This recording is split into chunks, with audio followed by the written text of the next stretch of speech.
Fala, meus pitaqueiros e pitaqueiras. Ontem foi fechamento de janela, estamos com o Cuiabana aqui na tela. Peço desculpas por não ter um layout mais bonitinho, mas vamos aí falar sobre, para mim, o que mais se destacou nesse último dia de janela. Peço desculpas também pela demora em soltar vídeos.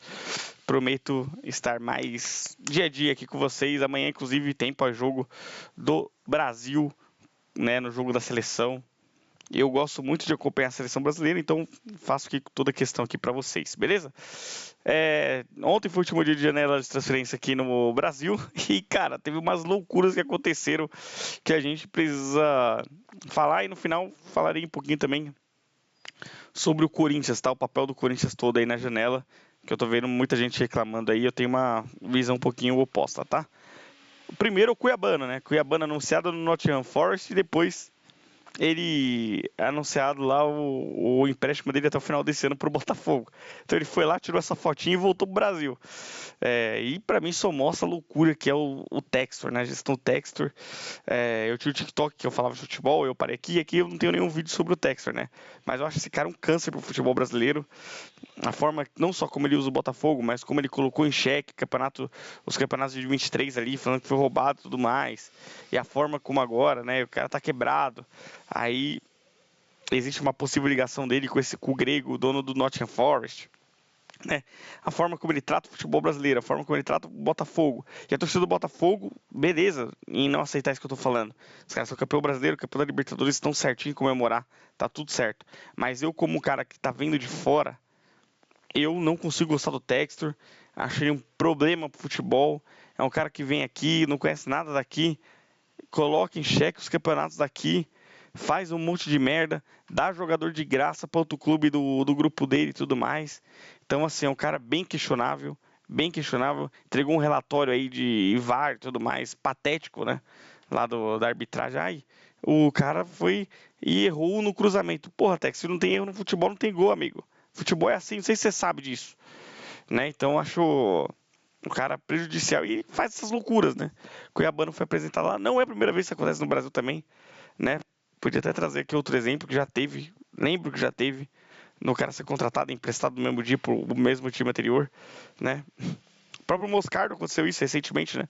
O Moscardo foi vendido pro PSG, como ele tinha problema de saúde, contratando aqui no Brasil, no Corinthians, depois foi, né? Então, o próprio Moscardo tem um exemplo disso, né? Então, não é a primeira vez que isso acontece, mas eu duvido que estava nos planos do Cuiabano, por exemplo, ficar no Botafogo, mas provavelmente foi um acordo ali do Texas ali com o dono do Forest, vai saber se o Botafogo não vai virar um clube do Forest, porque não é só o Cuiabano que foi, né? O Igor Jesus também foi para lá, então tiveram movimentações dos dois times, e aí resta saber se isso indica algo, uma parceria para o futuro. Vamos ficar de olho nisso, tá? Aqui outra, a janela do São Paulo, galera. O que foi isso, né? O que foi ontem, né? Primeira vida do Rigoni, né? Não sei se vocês lembram do Rigoni no São Paulo, né? É o queridinho do Crespo. Onde o Crespo vai e o Rigoni vai junto.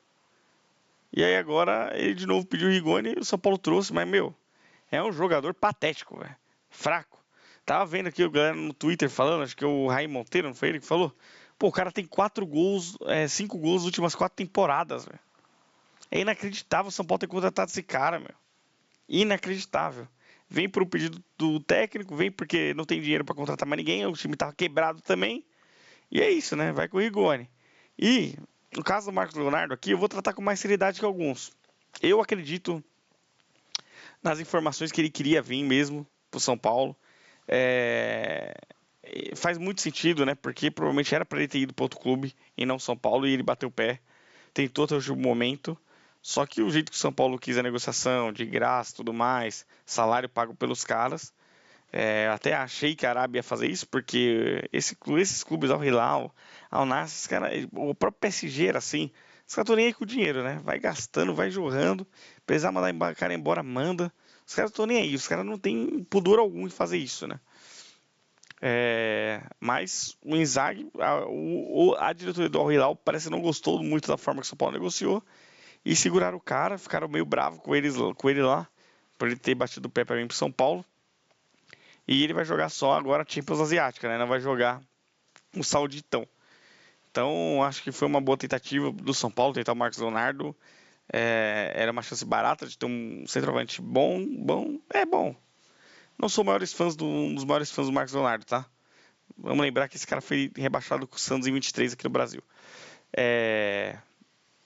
Mas acho que o grande problema dessa janela, no caso do centroavante, é que o São Paulo perdeu o André Silva no final de semana. Já estava sem o Caleri, estava com muita gente machucada. O problema foi focar só no Marcos Leonardo. Acho que esse foi o grande problema da diretoria de São Paulo. Apostar todas as fichas no jogador que era difícil de vir. Então tinha que ter tido um plano B. Tinha que ter contratado o centroavante. Agora o São Paulo vai o resto da temporada inteira com o Luciano de 9. E aí, meu amigo, tendo Libertadores, Brasileirão, São Paulo tá bem colocado no Brasileirão, que o Crespo tá fazendo milagre com esse elenco, mas não sei mais muito onde pode ir. Essa lesão do André Silva aí e o São Paulo não trazer ninguém pra posição, acho que prejudica muito. Vai ter que subir alguém da base, vai ter que usar o Luciano. Agora é a hora deles serem criativos lá, né? Acho que esse foi o problema desse caso. Não ter focado no plano B. No plano B também. Principalmente quando percebeu-se ontem à tarde que não rolaria, né? E não foi isso que aconteceu. Então ficaram, insistiram até o último minuto, reunião com os caras, virtual, não sei o que. Ficaram na mão e agora estão sem centroavante por o resto da temporada. E contrataram o lixo do Rigoni aí. Nossa, que jogadorzinho mequetrefe, galera. Meu Deus do céu. Agora vamos falar aqui, agora eu quero falar com você, torcedor gremista, né? Com você. Porque eu tô vendo os gremistas empolgados com o William na internet, no Twitter. Ai, William. Pô, olha o cara. Aí o cara coloca um lance do Chelsea 10 anos atrás, né? Olha o William. Pô, olha esse cara tá no Grêmio, não sei o quê. Ai. Galera, alinhem expectativa, cara. Alinhem expectativa. Principalmente se a torcida do Cruzeiro pegar. Do Cruzeiro, desculpa, do Grêmio. Pegar no pé dele como a torcida do Corinthians pegou. Mas assim, não pegou tanto não, tá? Porque você ia no estádio ver esse cara jogar aqui, esse cara era ovacionado. Todo mundo amava ele, né? Então assim, o William também, William. Você causou também, meu amigo. Todo mundo gostava de você aqui, velho. E ele ficou com papinho de ameaça, mas realmente rolaram ameaças. Mas aí põe na polícia e joga, né? Porra, levou por um caso muito extremo. Então, se for por esse caminho no Grêmio, ele terá vida curta no Grêmio, assim como ele teve aqui no Corinthians. E é um cara pouquíssimo efetivo em campo, sinceramente. A última visão que eu tenho dele é no Corinthians em 22 ali. E o cara não consegue fazer gol, o cara não consegue gerar jogo. É um cara meio apático em campo. Erra muito, né? Tenta umas jogadas sozinho, né? Não toca a bola. É outro que pra mim não entendeu o momento físico dele atual. O melhor jogo dele foi um que ele estava machucado contra o Santos na Copa do Brasil. Por que foi o melhor dele? Porque ele foi obrigado a tocar a bola. Porque o William tem dificuldade de tocar a bola. Ele quer ir correndo até o gol e ele perde, porque ele tem uma finalização ruim. Foi o tempo que ele tinha finalização boa. Então, ele fez o corintiano passar mais raiva que alegria no período que ele esteve aqui. Um jogador que passou um ano no clube e o único gol dele foi de pênalti contra a Ponte Preta no Paulista. Então, sinceramente, fica muito machucado também, é um cara que se machuca muito. Então, sinceramente, aí pro torcedor gremista, boa sorte, porque vocês vão precisar. Porque o William não gosta de jogar futebol e ele não gosta do Brasil. Então, eu quero ver essa relação dele com o torcedor gremista e como vai ser. Se vocês ficarem pegando no pé dele em rede social, se preparem. Porque não vai dar certo, tá? Sendo bem honesto, assim, e acho que passou time. Acho que tem hora que o cara também tem que saber a hora de se aposentar, assim. Se em 22 anos não conseguiu render aqui, foi pro Fula, não rendeu no Fula, foi pro outro time, não rendeu no outro time. Porra, ô William, tem horas que é hora de parar, cara. Eu entendo que é uma carreira difícil, né? O cara não quer parar, o cara quer jogar até o final. Mas ele tem dinheiro, ele pode curtir a vida, né? Não precisava estar passando por isso, não. Vai no Grêmio e eu duvido que ele jogue bola no Grêmio, tá? Sendo bem honesto. E aí, pra finalizar, eu falo do Corinthians. Porque o Corinthians contratou o Vitinho sem custo. Tinha contratado o Angileri no começo do ano sem custo. E essa foi a janela do Corinthians no ano. E eu acho que mesmo com o Augusto foi um aventureiro ano passado, né? E agora, principalmente agora com o Stabile, acho que o Corinthians finalmente entendeu que tem que ser levado a sério os problemas de dívida do clube, né? O Corinthians precisa parar de ser caloteiro, gente. Esse problema do transfer ban aí não foi resolvido, porque o Corinthians não tem dinheiro em caixa. Então não pode sair contratando. Então usa a base, é o que tem, né? Não tem muito o que fazer, igual tá usando o Guinegão agora. Usa o Guinegão. Tenta a sorte aí, né? Usa o que tem. Porque não dá para contratar. O Corinthians precisa mudar essa realidade dele. Precisa parar de dever os outros. E a coisa tá ficando feia. Porque tá agora com o Santos Laguna no transfer ban. Mas vai ter caso do Garro no Tadjeres. Caso do Rojas. O Corinthians vai dever 40 milhões pro Rojas. E o caso aí do empréstimo do Michael aí, que também pode gerar um problema de transfer ban pro Corinthians. Então, acho que finalmente estou vendo uma gestão que foi o ano inteiro regular, assim, nesse sentido de não vamos fazer loucuras. E aí, vale também pro Augusto. O Augusto também foi assim.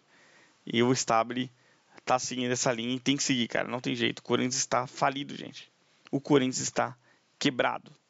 Então é preciso colocar a casa em ordem. E eu tô sentindo que o Stabile vai fazer isso. O último que teve esse discurso não durou 6 meses. Foi o do Willio. O Willio começou o ano lá de 21. Não, o Corinthians tem que pagar dívida, estamos pegando o clube quebrado, sei o quê. No meio do ano ele trouxe Renato Augusto, Roger Guedes, William, Yuri Alberto. Não, Yuri Alberto foi no ano seguinte, né? Juliano. Então, o do Willio foi um que não aguentou essa pressão. Como o Stabile tem 1 ano e 6 meses aí de uma gestão tampão, eu acho que esse primeiro momento ele vai seguir nessa linha. E eu espero que seja suficiente para que ele seja reeleito ou que alguém seja reeleito também com essa mentalidade, um Osalá da vida, sei lá. Ainda acho que a solução para o Corinthians é SAF. Não vejo ninguém preparado dentro do clube para gerir, mas estou gostando desse começo do Stabile, para ser sincero. Então é isso, galera. Aí os principais pontos aí da janela. Fala aí qual que vocês acharam mais maluco aí, deixa aqui nos comentários, beleza? Um grande abraço, valeu, falou e até mais. Pós-jogo amanhã, hein? Seleção brasileira.